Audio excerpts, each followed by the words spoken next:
The Book of Adam and Eve, chapter 49. Then the word of I Am came and said, O Adam, who counseled thee when thou camest out of the cave to come to this place? And Adam said to I Am, O Lord, we came to this place because of the heat of the fire that came upon us inside the cave. Then the word of I Am said unto Adam, O Adam, thou dreadest the heat of fire for one night? But how will it be when thou dwellest in hell? Yet, O Adam, fear not, neither say in thy heart that I have spread this rock as an awning over thee, to plague thee therewith. It came from Satan, who had promised thee the Godhead and majesty.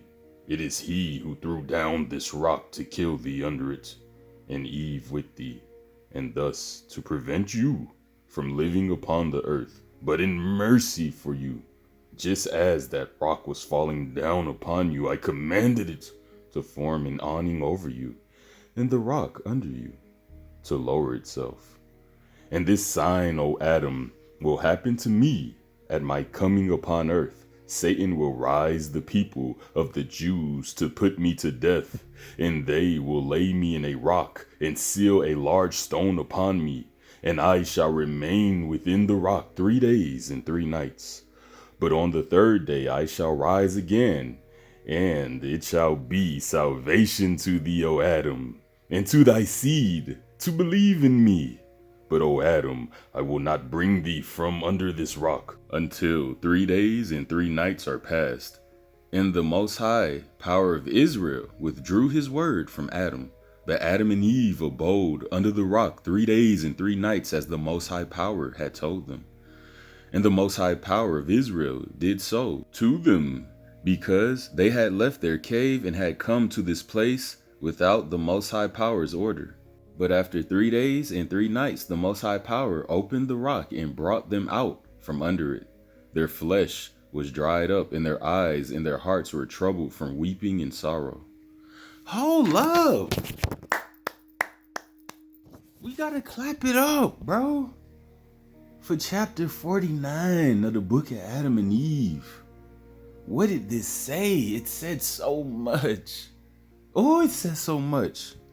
For one, it confirmed that the Most High power of Israel came through his son, had to die for us, for our sins. They buried him in a cave, left his body there 3 days and 3 nights. And this chapter also shows us that we cannot move without the Most High's okay. You know what I'm saying? What does that mean? That means just don't be making no moves. You know what I'm saying? Like, if you don't like your job, if you don't like, and I have my own testimony real quick, but if you don't like just whatever's going on in your life, you have to endure until the end, or until the Most High makes a better way for you. Now, before we go to the next chapter, because I just was going to read this chapter, but I was like, nah, after this juiciness, we got to read one more chapter. But I could use myself as an example. Okay, so my boss, they was just on Israel. You know how I was telling y'all a couple videos ago why they just cannot be satisfied with Israel's work, why they just keep pushing Israel. That's exactly what happened to me at my job. I think it was like sometime last year. They was on me tough, home. If I dipped out, go to my car on a break or something, they clocking, they right there, looking at the clock. Oh, why was you gone this long? Oh, where was you at when we was calling you? To the point they gave home a walkie-talkie, bro. Just to keep track on Israel. I mean, basically a walkie-talkie, if you want to be really real, a walkie-talkie is like it's like a chain. It's like a Kunta Kinte chain, if you really want to be real, because they just was on me that tough. But anyway, so they finally called me in the office one day, and it wasn't a write-up, it was just a formal warning. And I was like, you know what? All right, that's it. So right after that, I put in my 2-week notice, bro. I was like, I'm out of here. You know what I'm saying? I cannot take this no more. But I wasn't listening to the Most High. The Most High wanted me to stay at this job because I'm still here a whole year later. And things have changed dramatically at this job. One of those managers that I was talking about, he's gone. You know what I'm saying? The other one, he has so many other responsibilities. He can't even all praise, power of Israel.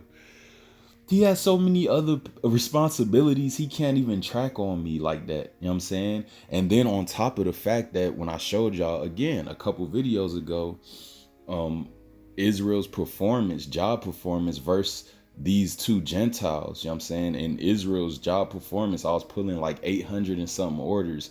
Meanwhile, my two Gentile co-workers, they pulling 400 each. So basically, I'm doing the work of two men. So with all those things, you know, in Israel's favor, is like all praise, power of Israel. Because just think about it, if I would have left. And then, listen, this is what happened. All right. So I put in my 2-week notice. And at that same time, I was job hunting. Now, that was my first mistake. Never, ever put in a 2-week notice and never, ever quit a job without having a backup job in its place or a backup plan in its place.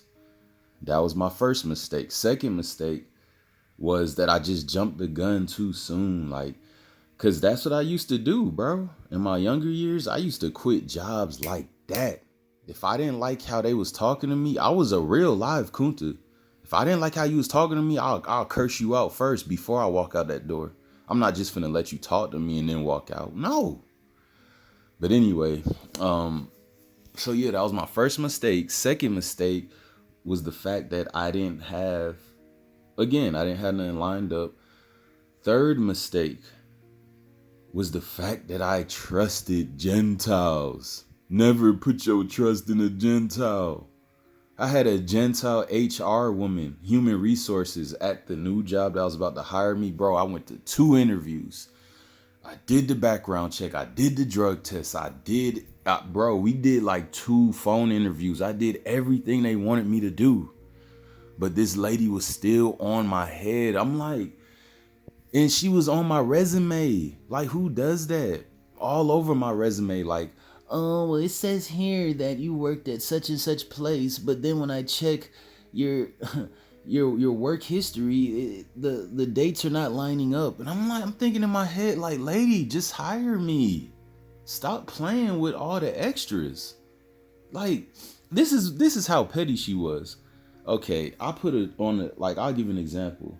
I was working at this plastic company making plastic bottles, and I didn't remember the exact day that I got hired and fired. So I just randomly made up some days, you know what I'm saying? Like, made up some months that was as close to the month as possible. How about that lady was like, oh, well, I'm just using an example. Oh, well, you put April, but when I checked the actual work history, you were hired in March. We talking petty to that degree. And when you listen to her voice, you know what kind of Gentile she was. That, oh my God, like totally one of those Gentiles. But anyway, long story short, she sent me a email talking about there are too many discrepancies on your application, on your resume, and with that we're sorry, but we can't move forward with you. And I'm like, bruh. And mind you, this is probably like a week after I quit, you know what I'm saying? So I'm desperately like scratching my head like, oh no, I'm in it now. You know what I'm saying? I was about to panic. I was about to break down and start crying. Cause hey, that's one thing that could make Israel cry. You know what I'm saying? The death of your father or your mother and the snatching away of your financial stability. You heard? Without a plan B. But luckily, through the grace of the Most High power of Israel, I was able to crawl back to Massa. Like, Massa take me back. And Massa took me back.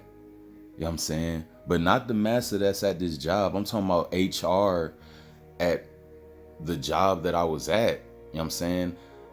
Their HR is in another state. So basically, they didn't know about everything going on As far as me and my managers beefing, they didn't know about the write-up, well, the potential write-up. They didn't know about how I was feeling. So he was like, you know what? You always come to work. You know what I'm saying? We'll give you another chance. So he gave me another chance, bro. Reestablished everything, you know what I'm saying? My pay, reestablished my health benefits, everything. So with that being said, all praise to the power of Israel for giving me a second chance. Just like he gave Adam and Eve a second chance. You know what I'm saying? For one, when he didn't completely destroy them from eating from the tree of the knowledge of good and evil. For two, not completely destroying them when they just went on a long journey and did what they wanted to do. You know what I'm saying? And Satan threw that rock. The Most High still had mercy on them. And he still has mercy on us. Matter of fact, with that being said, this speech has been so long. We'll get into the next chapter tomorrow. You know what I'm saying? Because I got another rant, you know what I'm saying, that ties into this. That I want to ask y'all one question. Who is your strength? Who is your strength? All praise to the power of the Son of Man, Abraham, Isaac, and Israel. Father, I am that I am, and his only begotten Son, the Son of Man, the Messiah, the Redeemer. Amen, Shalom, and so be it. Philippians 4:13. I say Philippians 4:13, and what you read? It reads, I can do all things through the Son of Man, which strengtheneth me. Philippians chapter 4, verse 13 again. I can do all things through the Son of Man, or through the Christ, through the Redeemer, through the Messiah, through the only begotten Son, which strengtheneth me. Do you believe that, Israelite? Or are you a Eve? Huh? What do you mean by that? Let's break it down. Let's go back to Genesis chapter 3, verses 4 and 5. And the serpent said unto the woman, Ye shall not surely die, for the most high power of Israel doth know that in the day ye eat thereof, then your eyes shall be opened, and ye shall be as gods, knowing good and evil. So again, Philippians 4:13. Do you truly believe the Son of Man? Do you truly believe the Most High through his only begotten Son is what strengthens you? Or are you going to continue to deny the Son of Man and allow the adversary to continue to play these mind games with you, to constantly make you think that this King James Bible ain't real, to constantly make you go around loopholes, to constantly make you justify why it's okay to not keep the Sabbath day, why it's okay to eat pork, why it's okay to celebrate Thanksgiving and Christmas with your family. All these wicked acts that the Most High forbids, you try to make a justification. Now granted, our foremother Eve, this was way before the Son of Man was even born on the scene. So you have to give her that credibility. You know what I'm saying? You got to see yourself in Eve's position. Just imagine yourself as a new creature. Everything is new. Everything is beautiful. It's so beautiful that you can't even, like, the concept of beauty is how can I explain this? The concept of beauty in the eyes of Adam and Eve before their fall, it must have been on another level. Huh? We just read a few chapters ago that the figs on the tree of life, the figs were the size of watermelons. And that's a fig. A little small fig, that's what? Probably a little bit bigger than a walnut, or a little fatter than a walnut, or, in that area. But from that to an old, big, super fat watermelon sized fig, all praise.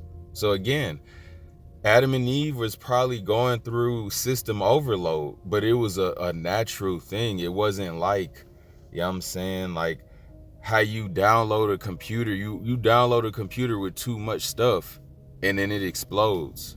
It wasn't like that, because the Most High knew how to download us slow and steady, slow and steady. Remember that word, slow and steady, slow and steady. Are we gonna continue to be hard-headed and not listen to the Most High power of Israel and do what we want when we want to do it? Again, granted, our foremother Eve, she didn't know about the Son of Man. She didn't know about all these things, but we have the example. Are we not going to follow the example from our foremother Eve and drop all these wicked acts and not follow the adversary no more? Come back to the power of Israel and let him strengthen you. That's why some of y'all Israelites are still stuck in those Deuteronomy chapter 28 curses. If you don't know what I'm talking about, open your Bible, blow the dust off of it, get it out that closet. You know what I'm saying? Get all those cobwebs off of it and go to Deuteronomy chapter 28 and look at the curses and see if they don't match up perfectly with your situation right now if you still living wicked. But if you live in righteous, Israelite, then skip that whole wicked part of Deuteronomy chapter 28 and go to the blessings, because the blessings are for you. The blessings are for me. The blessings are for us. So are you going to let the Most High strengthen you through his only begotten Son, the Redeemer, the Christ, the Messiah? Or are you going to continue to let the adversary strengthen you and cause you to fall into the Deuteronomy chapter 28 curses? Because you have to understand the adversary's strength is only temporary. The Most High's strength is everlasting, and it constantly increases. Israel, make your choice. All praise. Shalom.